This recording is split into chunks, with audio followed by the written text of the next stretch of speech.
2500 మందిని చంపారే గోద్రా అల్లర్లలో. మీరు ఎవరు దేశద్రోహులు, ఎవరు దేశభక్తులు? కాబట్టి చాలా బాధతో నిరంతరం మాట్లాడుతున్నాం కదా బ్రదర్. ప్రజలు బుద్ధి చెప్తారు.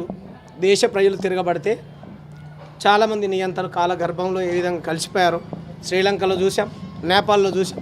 అటువంటి పరిస్థితి ఈ దేశంలో వస్తే అధికారం ఉంది కదా, పోలీస్ యంత్రాంగం నా చేతిలో ఉంది కదా, మీడియా ఉంది కదా దేశవ్యాప్తంగా, కొన్ని సామాజిక స్పృహ కలిగినటువంటి సోషల్ మీడియా తప్ప, ఇక్కడ కనిపిస్తున్నటువంటి ఛానల్స్ తప్ప ప్రధానమైనటువంటి ఛానల్స్ ఏ ఒక్క ఛానల్ కూడా చూపించినట్టు అనిపించలేదు.